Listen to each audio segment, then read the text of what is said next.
When we talk about sociological theory and mental health and sort of and the medical system, we've got a couple of really big concepts that we cannot ignore, that sort of like take up a lot of the oxygen, and we need to understand them. So the first of these is Talcott Parsons' the sick role. And this is largely a functionalist argument, in that there's an argument that illness changes the function someone occupies in a given society. So the standard sort of explanation, this is Parsons' explanation about a sick role, is that when someone is sick, they move out of their ordinary social roles. So they move out of their role as a construction worker, as a nurse, as sort of a pastor, whatever sort of job you want to talk about, right? And into the sick role. And there are different expectations about how they behave in the sick role. In that, in the sick role, they are expected to take expert advice and take care about getting better. So this is the space where you're supposed to like rest and drink lots of fluids and that kind of thing. And that in exchange for sort of those shifting expectations, they will also, for fulfilling those expectations rather, for essentially trying to get better and getting expert advice for doing so, they will be exempted from their ordinary social roles, i.e. they will be exempted from the need to go to work, the need to go to school. So they won't be penalized if they don't show up to work when they're sick, whereas they would be if they simply decided not to go to work. Now, there are a couple of challenges with that, and one of them is that if you listen to what I said earlier about being exempted from ordinary responsibilities, you'll notice that all of the roles that I was talking about are like paid occupations for the most part. So you don't talk about stepping out of your role as being a mother because you're sick. So there's sort of not really a social structure to allow you to do that, to stop having responsibilities as a mother because you're sick. This happens for fathers too. That's just that was the example that I was using. That's part of it. The other challenge that we need to sort of talk about in that sort of idea about whether or not the sick role makes sense is also to understand that there are a lot of things that we talk about as being illnesses, as being sort of diseases, that we're not very good at that first part about they're not held responsible for their own illnesses. And a really great example of what that looks like is something like obesity. And we didn't talk a ton about obesity in this unit, and we're not really going to. But for the moment, what I want you to understand is that there are a lot of people that explicitly or implicitly treat obesity as though the person who is experiencing it is also at fault for it in some ways. This goes back to sort of our bad advice about for health advice that doesn't account for social determinants about, just go out for a run, just get some more exercise, because the reality is that it's not that simple. But the fact that we would use that, right? Just get more exercise and eat more vegetables to talk about something like obesity in a way that we wouldn't talk about someone, for example, having cancer or a broken arm, right? We wouldn't sit there and say, well, have you just tried not having a broken arm? Like, that's not a conversation that is socially acceptable. It doesn't make sense in our social environments. Whereas the conversations about lifestyle choices and people who choose not to get enough exercise and choose not to eat enough fruits and vegetables and that kind of thing are sort of very socially relevant in that sort of conversation. So the sick role is very useful in some ways, but it is also not perfect. There are lots of aspects of contemporary society that are really important in that sort of space. So next we're going to talk that, and actually I'm going to do this. The other piece that becomes really important, sort of like big, huge concepts that we can't skip when we talk about theory and sort of medical sociology, is the idea of medicalization. And medicalization is the term we use for a process, right? And it's the process by which something comes under the control of the medical system. And this is really kind of important, ties back again really well to obesity, because obesity has been the site of medicalization relatively recently. So in the last sort of several decades, numbers don't matter in this context, for this example anyway. In the last several decades, we've started talking about obesity as something that is medical, that we're sort of talking about medical causes, we're talking about hormone balances, we're talking about medical treatments.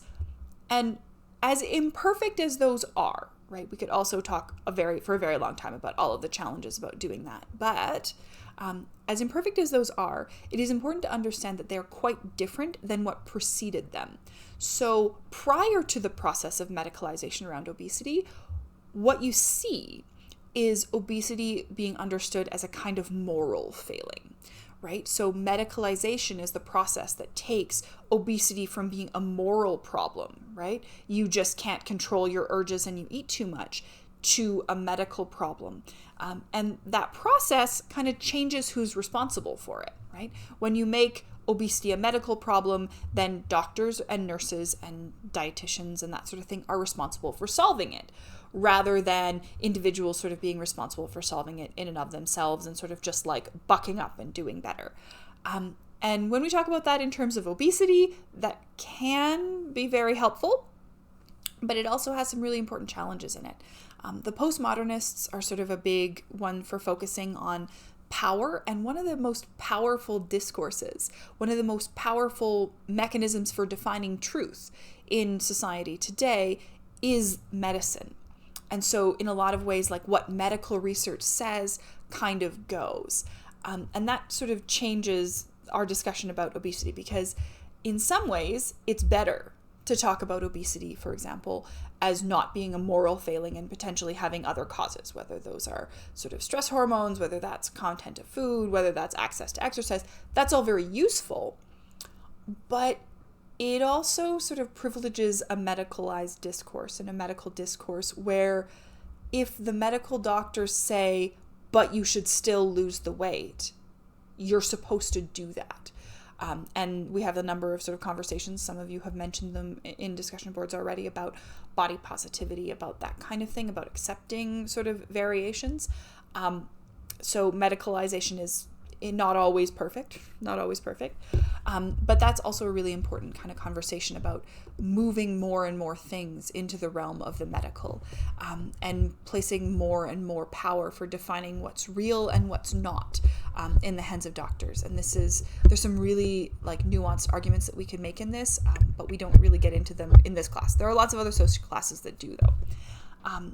This is also sort of a big thing in sort of women's lives, because one of the things that sort of appears in lots and lots and lots of our research in medical sociology is that we know a lot more about men's experiences of health and illness than we know about women's. So part of this is, again, very, very social. So for a very long time, there was this idea that you really only include men in your studies and then you apply the results to women, which we have sort of uncovered in the last 30, 40 years, leads to some really weird outcomes, like very strange. So, for example, there are more women than men in the total population, but and men and women experience very different symptoms of heart attack. So the like crushing pain, there's an elephant sitting on my chest, very common in men. Women are more likely to present with a heart attack, for example, saying, something just doesn't feel right. I feel like I can't get enough oxygen. Okay? Both symptoms of a heart attack. But men's presentation of like the elephant sitting on my chest is understood as the typical presentation, and women's presentation of sort of like, I just don't feel right, I can't get enough oxygen, is the atypical presentation, which means that people don't pay as much attention to it. And that sort of has lots of knock-on effects in terms of things like, how likely are you to get medical treatment for having a heart attack? And the answer is, if people are only looking for the typical symptoms, i.e. the male ones, and you happen to be female, there's some outcomes pieces in that. There's also some great sort of work in feminist theories around sociology of health to talk about, for example, the medicalization of childbirth, and the sort of idea that the variation in sort of women's emotions and psychological states, largely understood due to sort of hormonal cycles is understood as a problem and sort of damaging in some ways, as something to be fixed. And there are lots of conversations where, hey, women might disagree and say, no, that doesn't need to be fixed. That's my life. And like, you can't tell me that my existence is a medical problem. So there's some conversations around that. And that idea around, is this a problem, is a really great illustration of the value of interactionist views of health and illness. So as you might gather from like everything we've done about interactionism so far, interactionists are really focused on the idea of how people understand their own illnesses, their own diagnoses, that kind of thing. And for that reason, they're really interested in terms of how people make meaning out of their experiences and their sort of diagnoses. So this can be things like understanding the meaning of HIV/AIDS in a community, right? In that, does this end your sex life? That's a really solid interactionist question, because they're not sort of interested in the discussion about, do you have HIV or not, right? Like, that is something in the biomedical field, right?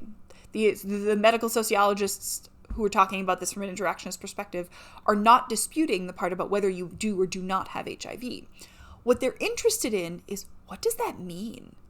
Do you tell your family? Why not? How do you does that change how you think about yourself? If yes, why and how? And if not, why and how? And those are sort of, again, very interactionist questions around the sociology of health and illness. The last sort of theoretical perspective we're going to talk about, again, this is, you could spend an entire lifetime doing each of these theories, so this is very much just like a brief introduction. When we start talking about conflict theories in health, there's sort of two pieces. One of those is to sort of highlight the ways that health as a concept has become a commodity, has become something that you're expected to buy. And maybe the most prevalent example of this that you are sort of familiar with right now is probably the discourse around self-care. And in a contemporary context, if you're sort of looking on the internet, lots of the discussions of self-care, first of all, highlight how important self-care is in order to be healthy. And they're not wrong. But also, a lot of those discussions center around self-care being something that you buy, something that you spend money on. So the sort of very classic example would be to talk about like self-care as bubble baths and face masks as sort of necessary for your mental health, which is, I mean, okay, maybe it is, like maybe that contributes to your mental health, but we can't ignore the fact that if that's what you're emphasizing, you've just excluded anyone who can't afford those objects. And so health becomes kind of a commodity and something that is accessible only to wealthier people. And that's sort of an important insight in sort of conflict theory, to say nothing. And that is something that is relevant even in a Canadian context where we do have single-payer healthcare systems. In the United States, that conflict perspective absolutely talks about, like, do you even go to see the doctor? Can you afford it? So that's a big part of that. The other thing that is really important to come out of conflict theory is to talk about what goals are and whether those goals are all compatible. So it's really common for sort of governments to say, okay, we want our population to be healthy, and sort of to talk about what that means. But the conflict theorists point out that in a lot of ways, the provision of healthcare services, because they cost money and do not directly impact a company's bottom line sort of immediately, are in a lot of ways at odds with our current model of capitalism, in that, you know, healthcare is, if you have $1 in a company, you can either spend it going out to your shareholders as profit, or you can spend it going to your workers as healthcare, and you can't do both with the same dollar. So if you're trying to maximize profits, you're going to see a situation where people are trying to minimize healthcare expenses. And that sort of creates, again, this idea of healthcare as a commodity. So that's a rough look at healthcare and theory.